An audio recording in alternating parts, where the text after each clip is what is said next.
Hey, I'm Scott, and I'm an American in Bangkok, and I got a letter.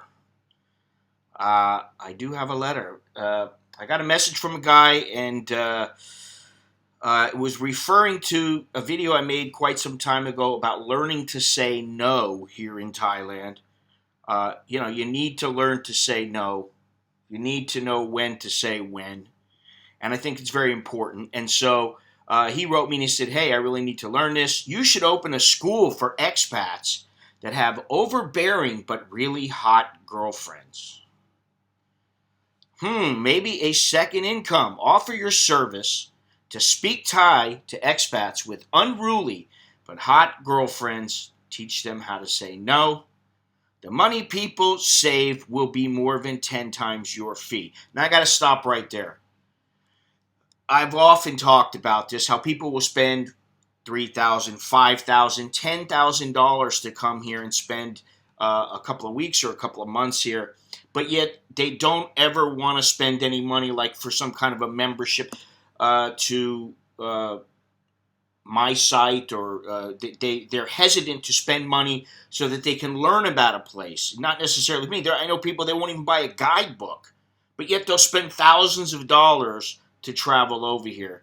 So it doesn't surprise me.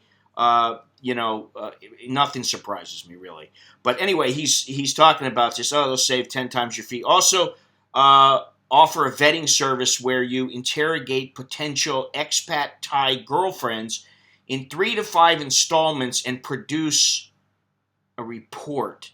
Starting price $100, easily worth 20 times that if a bad girlfriend is avoided. Hey, I understand. However, dealing with here's the thing. I don't like getting involved in affairs of the heart. I've said this many times before. To be honest, it's if a guy can't figure out that a woman is not good for him, if he can't figure that out for himself, somebody like me is probably not going to help them. For all the talk about the chowderhead videos I did in the past, and oh yeah, you never know, you could help somebody and all these kind of things. And guys used to actually, throw me a little dough to come over and talk to me about their situation, or about their situation coming over here to live in Thailand. I dare say that very few people listen. And that's the thing. Now, that's the chowderhead. But to me, even worse is like going to meet some woman and vet her. The guy's got to vet her himself. He can figure out a couple of things on his own. He could watch some of my videos, and he'll learn these things. So the last thing I want to do is meet up with some Thai woman that this guy's trying to hook up with and see, I'm not a dating service, and I never will be. And the last thing I want to do is deal with some woman who's a little bit irritated because her boyfriend wants her to meet up with somebody like me. Who, listen, if I was really going to be straightforward with them, a lot of them would be like, fuck this, I don't want to deal with these kind of questions. My boyfriend should be asking me these questions, and, they're going to look down on the guy. And honestly, I look at it like a guy should be able to figure his stuff out, maybe by dealing with his friends. And even for money, I'd rather meet with pissy little chowderheads than pissy potential Thai girlfriends. It's far less grief. I mean, I'll just tell the chowderhead what I think, whoever they may be, and, they can listen or not listen. That's the thing. I'm not here to force somebody to listen. Never was. Guys can listen. You don't have to listen. So then another guy wrote in this conversation, "You have to bring back some chowderhead segments again. They are funny." Yeah, I guess they are. And I understand. Yeah, they're funny, but I've said it a million times, they're not what I want to do. It's not something that I want to get involved with. I really am in a different place in my life now than I was, say, 5 years ago, 6 years ago when I was making them. And it's just like somebody who maybe they were in some TV show, and then they were killed off, and then 5 years later, supposedly they're going to return because they really weren't killed off. You got to go, oh, really? Is that really something that I want to do? And it's the same thing with chowderhead videos. I mean, really, it's just not something that I want to get involved with. But I appreciate the thought. And, I hear all these things about, oh, you should set people up on a tour, take them out.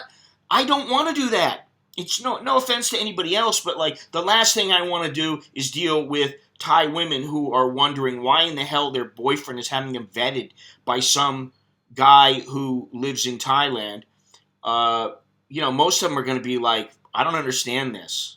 The guy should ask me himself.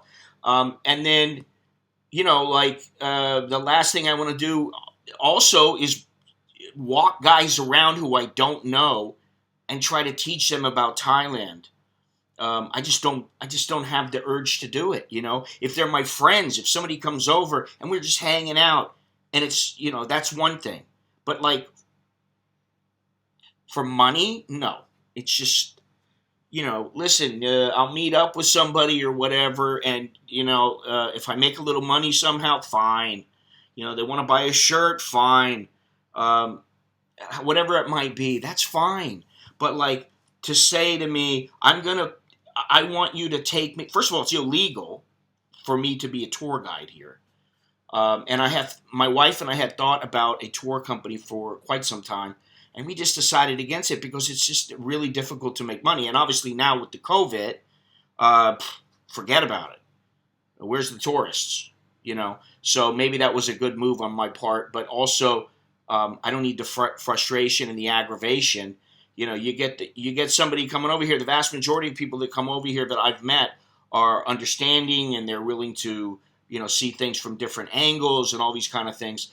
But once in a while, you're going to get some guy, and he's going to be hard-headed, and he's going, no, I don't want to do it this way. I don't want to go there. I want to change it. And it's like, well, you can't change it. This is part of the deal or whatever, And so pissy Thai women that are pissed off at me because their boyfriend doesn't have the balls or the wherewithal or the know-how or whatever you want to call it to get to know them on their own, or meeting with tourists who they expect the world. I mean, I don't even want to think about it. I mean, maybe if I thought it through and had some business plan and I had a bunch of people working for me and I wasn't the main guy, I just greeted them, hey, how's it going? I spent 10 minutes over coffee with them. That might be a different story. But like to go out on the road, I'm almost 60 years old. It's not something I want to do.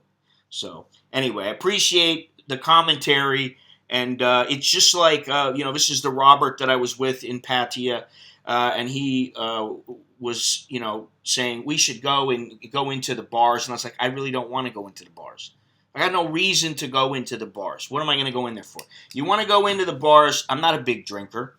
I'm not, I'm married. I'm not going to go in there and hook up. So if you want to go to the bars like in Pattaya or anywhere else, that's on you. Then there's no problem. I understand it, but for me, I just didn't want to do it. And it's the same thing with with vetting women or taking people out on tours or whatever. I just don't want to do it. So anyway, I appreciate the messages and the thought. That's always important.